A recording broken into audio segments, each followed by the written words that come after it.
You're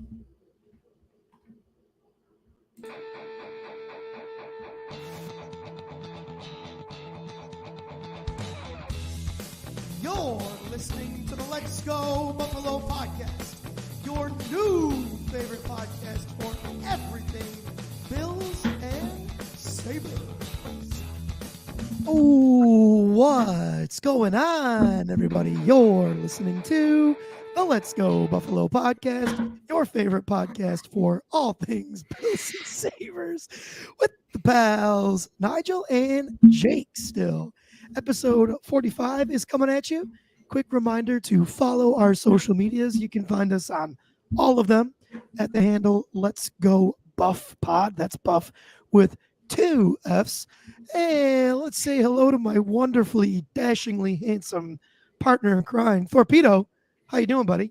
I didn't know you were talking about me at first, but I am doing well. Thank you. Tom, we need you on the controls because somebody, me, is not doing so hot on the opener. But that's all right, dude. I think that's 2 pods in a row where we get a little extra bonus of the opening music. You just wanted to hear the beginning of it one more time, right? That GarageBand loop is just so good, dude. I'll take all of it I can get, brother. Exactly. How you doing today, though, man? What's going on? I'm doing great, man. Nice and lovely weather here in the Rock. I am just, I'm officially done with like all of my responsibilities at my teaching gig. So at this point, it's just marking the days off the calendar and like trying to get as many ducks in a row as I can for my move down to Tennessee, dude. It's just like, Tennessee is weird, dude, especially Nashville, because like it's such a fluid city. Like people are coming and going so frequently. It doesn't operate more than like a month in advance. So like trying to find like a house for August with me and my couple roommates that I'm going to have, like there's nothing posted yet. Like there's still things going up for like mid-June and like the end of June and like, 3-week sublets. So it like just operates on a weird timeline. But there hasn't been a ton posted yet and got a couple job things in limbo. So just kind of in this weird holding pattern with the move stuff. But that's the main thing on the radar right now, brother. Yeah, dude, living in New York City taught me you shouldn't look for an apartment if you're not ready to move in the next day. Yeah. You don't have to tell me twice. Yeah. It's a pain in the ass. Yeah, it sucks. It's because like, what's the one thing that you take comfort in? It's your living situation and having that locked down. And yeah, having that up in the air doesn't feel good. So yeah, keep with it. You're gonna find something. But yep, I will for sure. It's just like you just said, like just it would make me feel so much better knowing that like that massive piece of the pie was handled. But it is what it is, bro. Dude, let's have a beer. Yeah. Yeah, let's do it. It's time. It is time. Got your beverage? I do. Ready? 3, 2, 1. Why don't you go first? What are you sipping on this fine afternoon, evening? We are after work hours. If anyone's listening, sorry. we are a Buffalo podcast, and in that spirit, I am drinking the Day Burner, not the Hay Burner with an H, but the Day Burner refreshing IPA from Big Ditch over in the Queen City. I've never had this before, so I imagine it's probably just going to be like a nice little session IPA. That sounds great. I've had the Hay Burner is the regular one. This is the Day Burner. Yeah. Okay. Yeah. So I've not had that a little bit later. Awesome. That sounds refreshing. Refreshing and nice. I went the other route. I went with something disgustingly heavy called the Tropical Beer Hug. What a can, dude. With that bear. So I might be talking in circles by the end of this podcast. I sure hope you are. That'd be great content. It's a 9%er, so we're gonna see what happens. Hell yeah, brother. Let's get involved. Good shit, dude. All right. Well, folks, today we are gonna do we're sticking with Sabre stuff, and that's gonna be the theme for the most part. While Tom is off on dad duty. Quick little update on Tom. Everything's going well. Macy had a checkup. She's growing. That's good. But everyone's still happy and healthy, and they're just doing their thing, Tom and Katie. So we continue to wish them well. But while Tom is on his maternity leave, we are going to, yes, I did that on purpose. I know it could be paternity. We're going to keep things with the Sabres here. And for the next couple weeks leading up to the NHL draft, we're just going to do like a sort of state of the roster things that Jake and I think look good and that we don't need to worry about too much, things that we want to adjust, and some of those things. So what we're going to do is go position by position.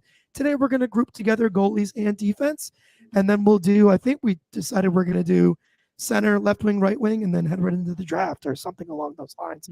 So today like I said, we're going to do goalie and defense, and we are going to start with goalies, just since we had a goalie central pod last episode. So we are going to just start with those guys real quick, get it out of the way, and state of the roster here with the Sabres goaltenders, both on the team and in the system. Jake, you want to go over some of these stats here that you've got that play off of what we talked about last week a little bit? Sure. Yeah. So like you said, big conversation last week about goaltending in the NHL in general. If you listened to it, thank you. Hope you learned something. If you didn't, go check it out. It's episode 44.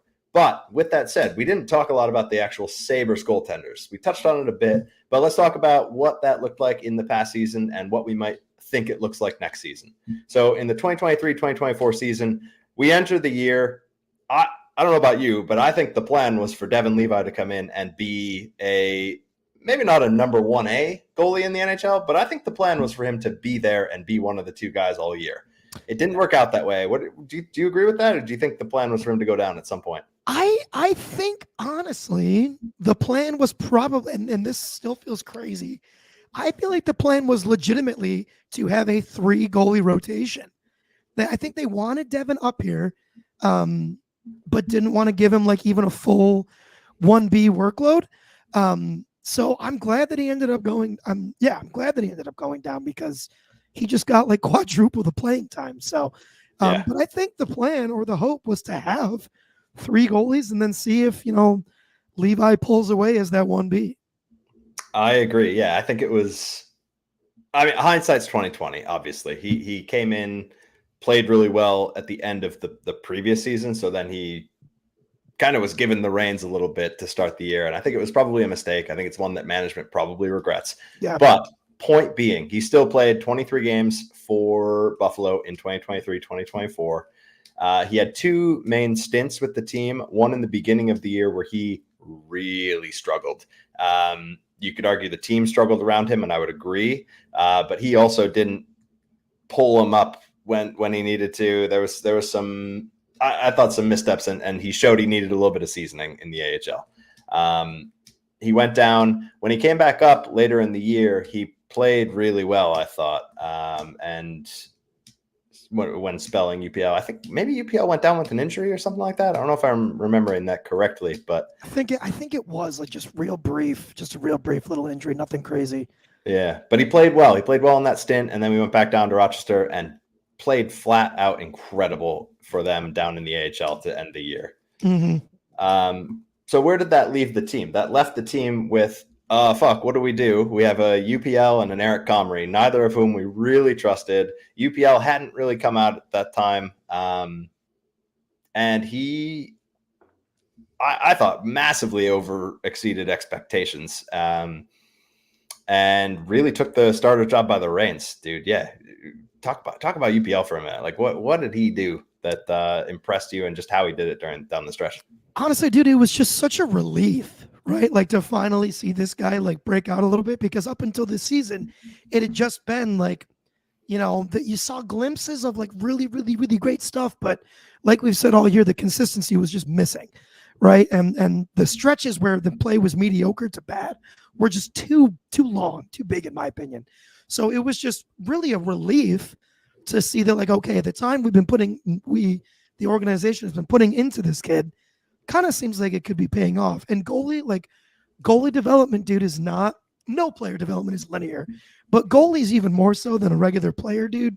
Like, do the roller coaster or the wave, right? Like, it's just such a wild path. So who knows what we'll even see from UPL this season? I think there's all the reason in the world to expect that he should be solid. But I think if I was going to boil it down to one word, it's just relief. Like, it's just good to see that the time that we were putting in on this kid is well spent, and that the development was actually working. Yeah, agreed. 100%. Played 54 games. I think that's the perfect amount for your starting number one goalie to play. Mhm. So I think we'll get to what we think will happen next season in a bit here, but I just wanted to comment on the other goalie, Eric Comrie, who stuck around, who, like you said, was kind of part of a 3 goalie system plan, perhaps, and just fell on its head. He did not play well. He didn't seem confident. He's a UFA. I imagine the team and him part ways, and wish him well. Hope he finds a gig somewhere else, but Yeah. don't need to see him between the pipes in Buffalo again. Yeah. Comrie will be gone. I feel extraordinarily confident about that. It's, the question is really going to come down to, well, I think we should real quick mention, we also do have Dustin Tokarski in the system. He's down in Rochester. He's, just backing up Levi, essentially was his role for the most part of the season. But he is in the system. So right now, the way the season ended, 2 goalies up in Buffalo, 2 down in Rochester, as I think it should be, in my opinion. But obviously, Tokarski is not NHL material. He's not worth talking about for the future plans for the Sabres. So I think really what it comes down to in terms of the state of this organization and the goalies is, what do you feel good doing for next season? Are you going to roll with UPL as the 1A, which it sounds like Lindy Ruff wants to? Right, he said that as much in his introductory presser, or at least hinted at it. He didn't outright say it, but he indicated. It was close. Yeah, he indicated that he sees UPL as the number 1 goalie. So then it becomes, as far as the backup, do you want to toss Levi into the NHL, or do you want to go after a veteran free agent as that 1B and let Levi marinate down in the AHL a little bit longer? You want to go first there, Jake, or you want me to go? Yeah, can I go first? Because I wanted to say something too. I agree with what you said. You said two goalies up in the NHL, 1 goalie down in Rochester. You don't want to have a 3 goalie system going in the NHL. And I agree with that. I think it's detrimental to your team to not have 3 goalies in your system that you trust, right? So if you can get one down in Rochester, everybody wins, right? I think that person's Devin Levi. So I think one of the ways I look at it is UPL is going to be the starter. He's going to play around 50 games, say. So that leaves 30 games for somebody else to play or 2 other people to play. Is 30 games up in the NHL, is that the number of games that you want Devin Levi to be playing for his development? I don't know. It feels low to me. I would want him to get involved a bit more. So I'd like to see him spend some time in the AHL. Yeah. For that to happen, you need another person that you can trust and to win games for you in a backup role for UPL, and somebody that maybe isn't, that you wouldn't mind having their spot lost to hopefully an overperforming Devin Levi, right? Mm-hmm. So for me, yeah, you got to bring somebody in. Who that is, I'm not sure, because boy, you need somebody that's, it can't be, you can't write off those 25 games that they play. Every game is going to be wildly important for the Sabres this year if they're going to make the playoffs. It needs to be somebody you trust. It needs to be somebody that gels with the system that Ruff's going to implement. I don't know. What do you have any names in mind, or like what thoughts on like what that looks like? Not really. I would imagine that it's going to be a situation where they're probably going to look to save a little bit of money if they can. So like, you're not like, I'm looking at some of the names like towards the top of the free agent list. You got your Matt Murrays, your Carter Harts, your Samsonovs. Not him. Nope. Swayman. Like there's some names up here that are about to get paid, mainly Swayman and Ilya Samsonov, or not Samsonov. Mainly just Swayman, I would say, out of that list is about to make some pretty significant money. But like, I don't know, dude, like, yeah, not a Carter Hart, but as I'm looking at this, like, I would be absolutely fine with like Casey DeSmith to come and play 30 games, or Nedeljkovic, or Laurent Brossoit had a great year in Winnipeg. Yeah, Laurent Brossoit was great. Like, although bad history with Winnipeg backup goalies with Comrie coming in. So yeah, you don't love that. The other thing to consider here too, Jake, is that UPL is an RFA. So like, we don't know. I imagine there's gonna be a deal that gets done, but I don't know what that's gonna look like. So I don't. It entertains the question like, how much money does this system want to have, or this organization have tied up in their NHL goalies? Right? It's a fair question. Yeah. Yeah. I don't know. I see UPL as getting done for somewhere in the 3 to 5 million range for a couple of years. I don't think they go past 4 years on the term, but and I think like if we signed him for 4 years, I think 3.7 to 4 million would be awesome. Like it shows that we see the potential, but it's only been half a season that we've seen it. So I can't go over. For me right now with UPL, I don't feel good going over 4 unless it's for like 2 years. Yeah, I agree with that. It's a good raise for him. He was making under $1 million. That's what I'm saying. Every year of his career so far. So I agree with you. Yeah, four or less would get it done for me for 2 or 3 years. I think that would be ideal. I think that's. Go ahead. I think a deal gets done for him though. I think he's on the team. I'm not worried about arbitration. I'm not worried about him walking or them trading him. I think he's game one starting goalie, and I think a deal gets done.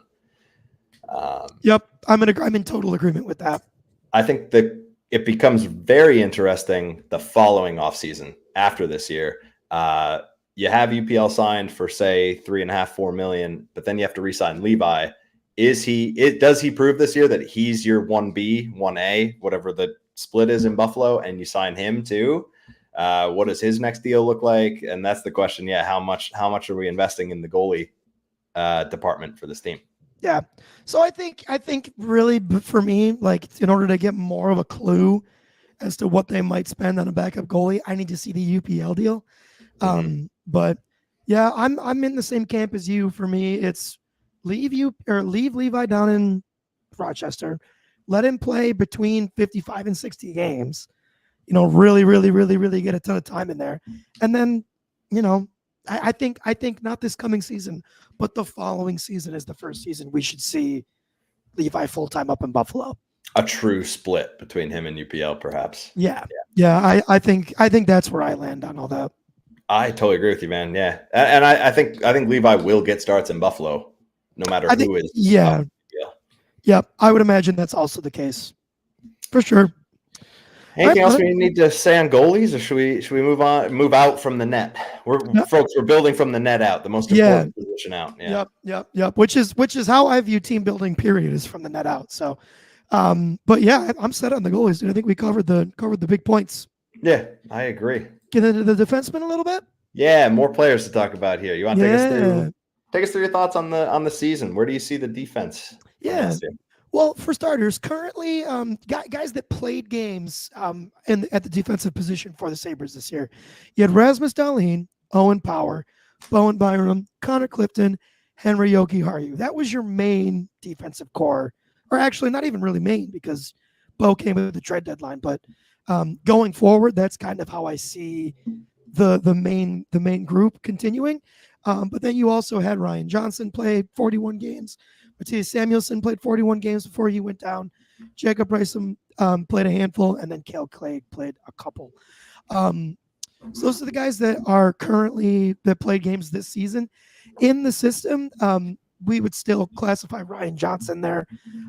Nikita Novikov, who had a really, really, really solid season in Rochester. And then I don't know how to say this guy's first name. I'm going to guess that it's Vsevolod, something like that. Vsevolod Komarov. Yeah. Not bad, right? A solid defenseman that's in the system. He was the QMJHL, which is the Quebec Major Junior Hockey League Defenseman of the Year. So you love that from guys in the system. And then in the trade that we got Bowen Byram for, we also got Kelly Shalin, who's down in Rochester. And then you still have the same couple guys, Riley Stillman, Joseph Ciccone, and Jeremy Davies, who are all Rochester cats, and they're solid dudes. I think, you're never going to see any of those guys in Buffalo. Stillman has no business being in the NHL. If we ever see him in Buffalo again, something is very, very, very, very wrong. Any thoughts on what I just said with all that, Jake? I have a trivia question for you. I'm not trying to be a dick. QMJHL does not stand for Quebec Major Junior Hockey League. Any other guesses on the M? Is it minor?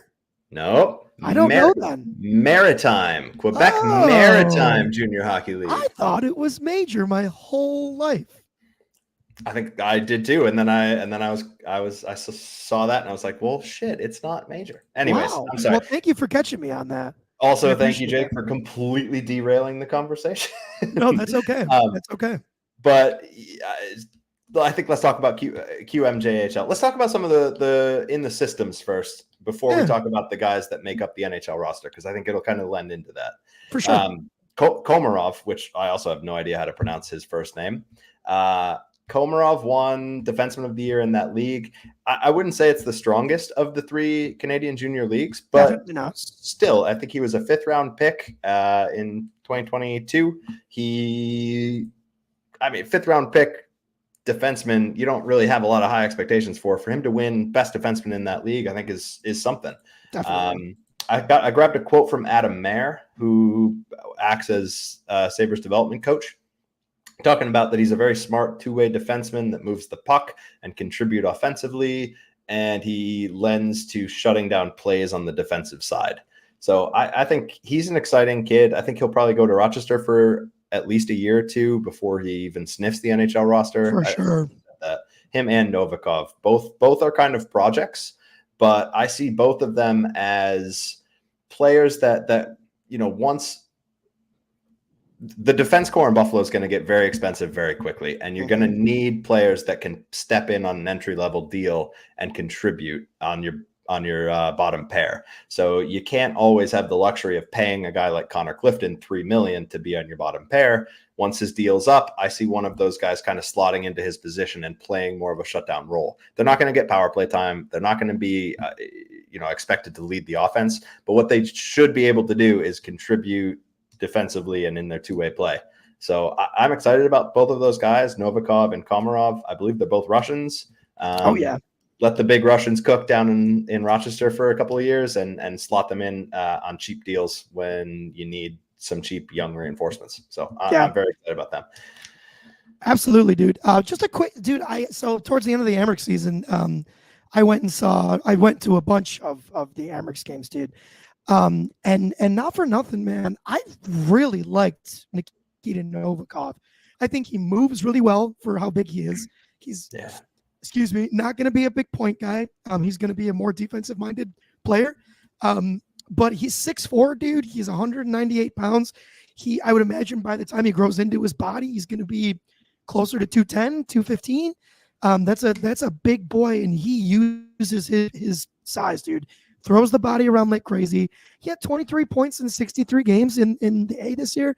And man, he breaks up a lot in the defensive zone.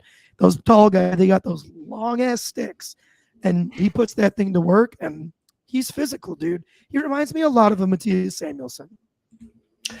So yeah, that's a great point. Hopefully dude, if that's your ceiling, that's a good mark to reach for. That'd be huge. Oh yeah. Yeah, no, it would be absolutely amazing if he got there. So we'll see what happens. But I just, the eye test for him, for me at least, was solid this year. So yeah. So I think those are 2 guys we can talk about that are in the system. Let's talk about a guy that's kind of on the fringe, and that's Ryan Johnson. Came up, started off really hot in Buffalo. I thought played really well. Played 41 games with the big club, half the season. I thought slowed down a little bit towards the end of the year. Maybe kind of got lost in the shuffle a little bit. Didn't look as confident. I think ended the year in Rochester, if I'm not mistaken. Nope, you're not.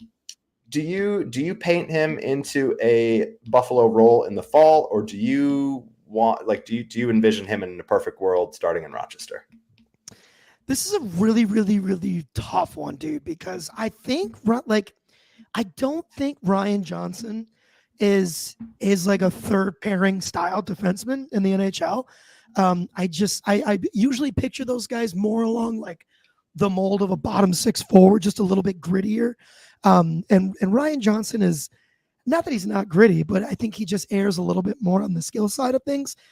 He's a tough placement right now, dude, because for me, he's not bumping any of the current top 4, which we'll have to get into in a minute, because I think one of the things this Sabres team is really missing is a legit top 4 player, which I don't think Ryan Johnson is yet. So I don't see the path for him to be in Buffalo in the fall. I also don't super see the path for him to have a top 4 role in Buffalo in like the near future, unless unless you bring in a veteran guy for a couple years, like 2 years, that is the holdover for Ryan Johnson in that top 4 spot. What are your thoughts on him? I completely agree with you. I think he needs more seasoning. I think he should start the year in Rochester. I think saying that does not mean that I think he won't get NHL games this year. He will and should get some NHL time this year. He'll be the first call up for sure. Exactly. And that's where I want him to be. That's the sweet spot for me. That's where I see Ryan Johnson being most effective. He can play top 4 minutes in Rochester, and like you said, he can play those top 4 minutes and hone his skill a little bit more, so that when he does get to Buffalo, he's more able to step into those minutes. But he's not taking away a roster spot when I think there's probably a better option to fill said roster spot. Yeah. For me, I see him as defenseman number 8, the first one called up, but the top guy in Rochester for the time being. Yeah. Yep. I think we're pretty much in agreement on where we view Ryan Johnson. What do you think the outlook is on him though? Like, do you what's the timeline on him getting to Buffalo? And if you do see a timeline of him getting to Buffalo, where does he go in the line? Well, I think, like you said, I think it depends on who is occupying that 4th top 4 defenseman spot. Obviously, you have Byram, Dahlin, and Power. The 3 of those are stapled to the top 4 spots of your lineup. Whatever pairing you want to put them in is fine with me. I need there to be another 4th guy there. I don't think Jokiharju is it. That's kind of the player that occupied that spot over the past year. Jokiharju or Samuelsson when healthy. In a perfect world, I don't think it's either of those guys. I see it as an addition from either a trade or free agency. So to answer your question about Ryan Johnson, whoever's slotted in there, I want him to outperform that guy. I want him to force the Sabres to have him in the top 4 and force that other guy down to the 3rd pair. Like, give them that hard decision. If he's able to do that, fantastic. That's a great problem to have. You have too many good defensemen. If he's not, then you're not banking on a kid that's 22 years old to fill a significant roster spot on your roster. Yeah, that's kind of how I see it. Yeah, I agree with you, dude. I don't see Henry Jokiharju as a top 4 D-man, but he kind of also fits into the same bucket as Ryan Johnson for me in terms of that third pair defenseman, right? Because Yoki, even less so than Ryan Johnson, is like that gritty physical player. So I just struggle to see where some of these guys are going to fit, dude. I think I see I almost even want to use the word imminent. Like, I feel like I see an imminent trade of either Henry Jokiharju or Ryan Johnson for that top 4 defenseman. And I think it makes more sense for it to be Jokiharju because Ryan Johnson is younger and can still marinate in Rochester and become what you hope he's going to become. But I don't, neither of those guys right now, Johnson or Jokiharju, are that 4th guy. I think we agree between the 2 of us, at least, that it's also not Samuelsson. Number 1, because maybe just the ability isn't there. But number 2, the availability hasn't shown itself to be there. Right. So, like, I don't feel good putting him in my top 4 just because I don't feel confident he's going to be available. Samuelsson, you're talking about? Yes, Mattias Samuelsson. Yeah. So it becomes tricky there, because like I'm not convinced that Samuelsson isn't top 4 material if he's getting consistent reps. No, he's not going to put up the offensive numbers, but I think he breaks out well. And I still think, of those top 4 guys, you have Dahlin that's like a real sound defensive player, right? And even he has his lapses. I don't think Bo and Power, just because of his age, are as solid defensively as Dahlin. It would make me feel better to have a more defensively sound guy in that top four. But I don't have the confidence that Samuelson's going to be around to fill that role. Yeah, I agree. I have similar hesitations about his health and his availability. I think you can rely on him to play half the season. I don't know if you can rely on that for the other half, and that's troubling. It is.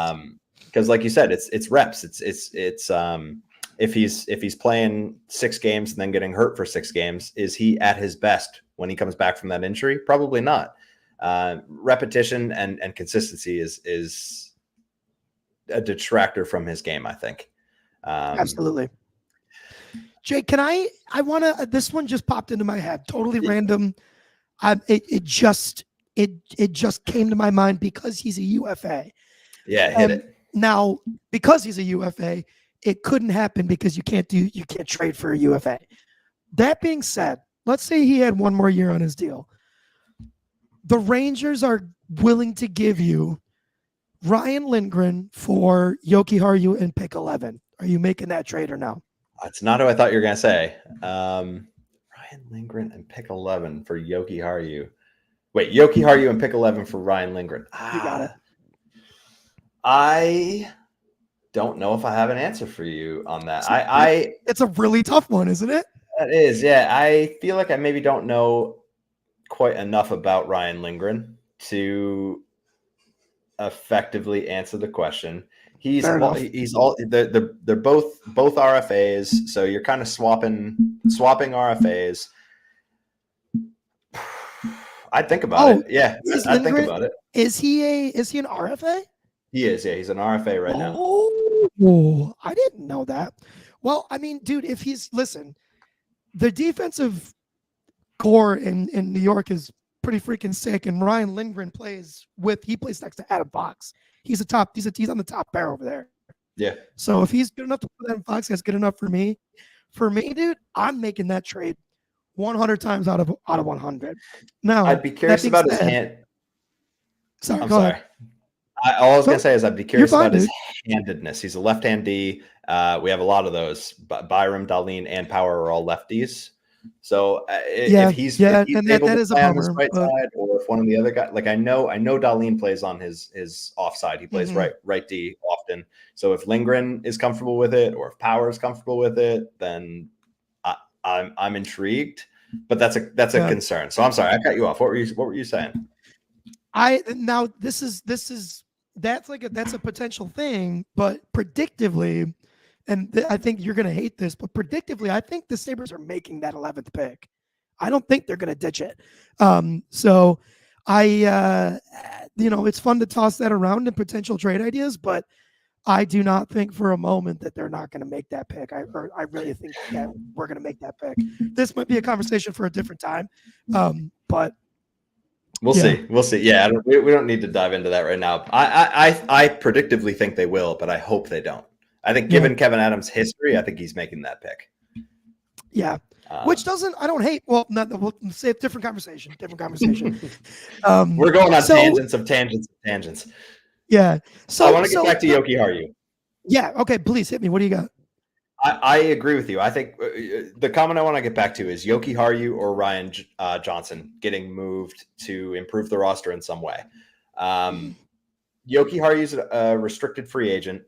I view him as kind of the odd man out on the defensive core. He's a restricted free agent, so he's not under deal for next year. If you're going to re-sign him, he is part of your defense core for next season. That's just fact. If you're going to give him the money, if you're going to give him the contract, he's going to be part of your defense. But I don't know if I see a spot for him. Like we said, I think he's a great defender. I think he's effective. I think he can contribute offensively. I think he's good off the rush. I think he is just a good young defenseman. However, he was making $2.5 million over the last 3 years. He's going to be looking for a raise. I don't know if you like where does he fit? Where does he fit? Right. So if you look at the defense core for Buffalo, I see Byram, Dahlin, and Power as staples in your top 4. Yeah. Agreed. Don't care who you pair him with. And then you have Samuelson, like we talked about, and you have Connor Clifton. Those guys are on your roster. With the contracts that they have, there's no way around it. They are on your roster. I don't think they're interested in getting rid of Clifton. He's only been here 1 year. I think he has more upside than he showed last year. They're not interested in getting rid of Samuelson. He's just signed a huge long deal. He's here. Any way you cut it, he's here. So where does that leave them? That leaves them with one top 4 spot. And I don't think Yoki Haryu's that guy. I don't think you're going to re-sign him for top 4 money. I think there might be a better option out there. So yeah, I think he's the odd man out. I think he gets moved. I'd love to package him with that number 11 pick and other prospects, pieces, whatever, for a significant upgrade, not a hockey trade, right? For another Yoki Haryu. Right. That's kind of my thoughts. I feel like he's the odd one out. Let Ryan Johnson, who doesn't need any waivers or anything, as far as I know, to go down to Rochester and marinate in Rochester for another year. Let him cook down there. He'll be your first call up when, not if, somebody gets hurt. Those are my thoughts. I think Yoki Haryu is the odd man out. I think he's trade bait. Agreed. That's all I need to say. I think you just hit it on the head. Fair enough. I think you just crushed it. And I do think, given Bowen Byram and Matthias Samuelsson on this team, you need to have a legit player that can come up and play, meaningful NHL games at any given time, because between those two guys, you're looking at a combined like 70 games in a season. So you're going to need somebody in Rochester that's ready to come up and fill that gap when somebody gets hurt, like you just said. So, yeah, dude, I'm in complete agreement with you on all of that. You said Samuelsson and who? Bowen Byram. Yeah, agreed. Yeah, listen, a lot of defensemen and players in general have had injuries earlier in their career that they overcome, and it's not an issue moving forward. I hope that's him. But, yeah, he has a history of head injuries, and yeah. That scares me a little bit. There's some risk there. Love the player. Yeah, me too. You just have to have it in the back of your mind when you're building a roster. You know, it's not something you can look past. You can't just be like, this year we'll bank on him being healthy for 82 games. Can't do it. Yeah. The sample size of him not being available for that stretch is way too big to ignore. So agreed. Yeah. I think there's a lot of good defensemen out there to plug that maybe top 4 role too. So do you think that happens via, like, where's that more likely to come from? Free agents or from a trade? Do you think, Jake? So I think this will come up when we discuss forwards more. I would love to see Yoki Haryu, a first round pick and a prospect packaged to trade for a top 6 forward. That would be that I would sleep tight with sugar plums above my head dreaming about that kind of trade. That's where I'm at. I think defensemen, because it would be a I think it would be a short-term deal, because like you said, there are some defensive prospects coming up. I wouldn't mind seeing a shorter-term deal if someone were to accept it. I think to do that, it would have to be an older defenseman, and then it's diminishing returns of what kind of player you're getting back. I see, like, Chris Tanev comes to mind, free agent in Dallas, going to the lost in the conference finals. He's a right shot defenseman. He's incredibly responsible defensively and just a warrior. He's been there. He knows what it takes to win. He's somebody I would have my eye on. Old pal Nikita Zadorov, I would take a look at. Matt Grzelcyk in Boston. I don't know. I think there's options out there. Yeah. Let me ask you this one, because this is a name that I see on here that excites me a lot, particularly after the season he just had. He's an RFA. What do you think it would take to get a guy like Philip Hronek out of Vancouver? It's a good question. I mean, they have some cap issues. I can't quote you numbers off the top of my head, but I know that they're not going to have an easy time re-signing everybody. He would be somebody I'd be very interested in. Yeah, so somebody like that. Like, in general, he's 26. He's so young, dude. 26 RFA. Currently, his cap hit is 4.4. I imagine after the season he just had, that's going to jump to like whatever his next deal is. I mean, his points weren't crazy. I mean, he's a defenseman, but he played 81 games and had 48 points. Yeah. So it's just under 0.6 a game for a defenseman. You take that 9 times out of 10. I'm wondering if that deal isn't going to jump up like from 4.4 to more like 6. Sixes or sevens. Yeah. Keep in mind the cap is going up this year. Cap is going to go up. It's going to keep going up year after year after year. So I think it's going to create a lot of really interesting free agency and more importantly, re-signings for teams. I'm really interested to see where that goes. There's going to be teams that overpay, and that'll be okay, because as the deal ages, it will become nicer and nicer as the cap continues to go up. But then there's going to be teams that go for the big fish that deserves the money, and they say, well, we still have all this cap money to use. Let's give it to the next guy, and that next guy is maybe the money is a short drop off, but the talent level is a huge drop off. So I'm really interested to see what teams kind of overbite on the fish on the line. Well, if it's anything like the wide receivers in the NFL right now, dude, we're going to be in for a crazy ride. So I guess we'll see. I mean, that cap will never be like what it is for football, but dude. So I would say the big prevailing takeaways in terms of the positions that we covered today. Goalies, you and I are both in agreement that we want to leave Levi down in Rochester and get a veteran to play the other 35 games that UPL isn't going to play. And then for a defenseman, we're not sure how it's going to happen just yet, but we need another top 4 D-man. Yeah. And there's some free agent options out there, but we feel, you and I both are in agreement that we have a player, a pick, and pieces to package together to get a really nice top 4 D-man.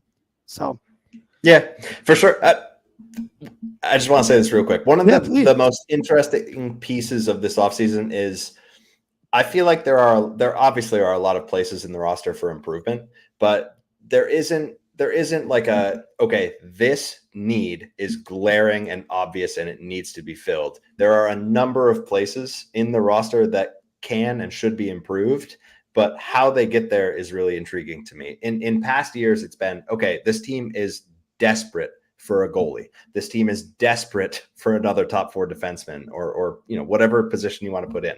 I feel like they have a lot of pieces at different places. And so now it's how they leverage those to improve the roster as a whole. But I don't really have a firm grasp on where that's going to be. So I'm really interested to see where Kevyn Adams puts his stock. This is going to be the most interesting offseason that we've had in a long time as Sabres fans, I think, because we did the leave it alone experiment last season and we got worse. Yes.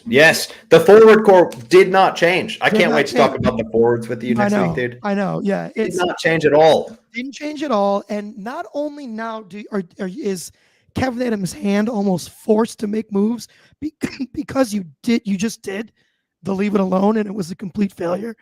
But you have that in addition to the fact that you now have Lindy Ruff as your head coach, who is going to want to have a say in the roster. And I think in particular with Lindy Ruff as the coach, I think the way the bottom 6 gets retooled on the offense is going to be a fascinating thing to watch, dude. I'm doing the same thing, like just rubbing my hands together. Just as a tiny, quick little last minute thing, you and I have both been hearing things through the rumor mill. I shared something with the group chat today that insiders are hearing that it's the Sabres are gearing up for some kind of significant move. You did hear a name. Do you feel comfortable saying that name, or do you want to just say that we're hearing things in the rumor mill? You make it sound like I'm an actual insider and not we are not. We're reading things on Discord and Twitter and shit. Yeah, no, we're the 2 biggest idiots I know, dude, but this is fun. I saw somebody post that they heard Marty Necas' name from Carolina being talked about being shopped. Mm-hmm. Pretty sure he's a pending RFA, but he's a you want a bona fide top 6 winger. He's that guy. That guy.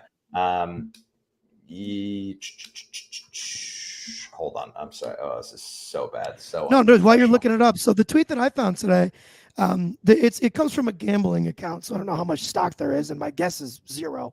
But quote from at I don't even want to read it now. No, do it. You have now to. Now that I'm reading the Twitter handle, I'm like, this is complete bullshit. Well, the Twitter handle is at incarcerated Bob. The handle, the name is IB the Gambler, but it says word around the NHL or the insider NHL rumor circle is to watch the Sabres, who are currently cooking up something big. And then they put a bunch of hashtags on there. So, you know, it's not out of the realm of possibility considering the fact that we just have so much more cap than everybody. But one thing we have to keep in mind is this roster is going to get expensive, and it's going to get expensive quickly. So yeah, definitely. I've seen over the past few years, I've seen a lot of people just saying things like, we have so much cap room. We have so much cap room. Go out and throw money at free agents. And I can't disagree with that more. Yeah. Yes, there's cap room, but keep in mind, this is the youngest team in the NHL that is going to get paid. You have the ballooning cap, hopefully over the next few years to help you with that, but you need to pay your own players. That cap room is phantom to a degree. So you can't just go out and drop 11 million on the best free agent on the market because it's going to bite you in the ass. Yeah. I said eat you in the ass. Boy, that 9% beer is really coming through. Hey man, listen, dude, there's nothing wrong with it. We don't judge here. But circling back to Marty Necas, I do think that he is somebody that is going to move on from Carolina. I might misquote it, but I heard Elliot Friedman and Jeff Merrick talking about the player and that the relationship is kind of come to a head. He's ready to move on. The team isn't willing to pay him what he thinks he's worth. He earned $3 million over the past 2 years on kind of a bridge deal and played really well off the back of it. He's a phenomenal top six winger. I think he would really help the Sabres top six, slotting in next to Thompson or Cousins, one of those two, and push talent further down the roster. And that's exactly what we need. I'm going to say this a lot next week. Offense deeper in your roster is so much more important than defense higher in your roster. So yeah, sign me up for Marty Necas if that deal comes true. I would give a nut, dude. I would give a nut for Necas. Yeah. You'd be 100%. Sick. Oh, so good. Jake, any other prevailing thoughts here you want to get in, or should we have you get us out of here? I don't think so. This was a blast. I mean, this was a good one. If we had content prepared, I'd go into a 2-hour conversation about the forwards, but we don't have it yet. We'll have to suspend that for next week. This was a blast, man. Yeah, this is a good one, buddy. Let's get out of here. So for sure. Because we don't have our trusty Tom, need to figure out what the fuck I'm doing. So thank you all from the bottom of our hearts for spending some time with us. It would mean a lot if you'd share this episode, give us a like, give us a follow. We're on Instagram, X, TikTok, and YouTube. Our handle is at Let's Go Buff Pod with 2 Fs. That's my pal Nigel. I'm Jake. And you're listening to the Let's Go Buffalo podcast. We're sending you love wherever you are. Go Bills, go Sabres. Let's go Buffalo.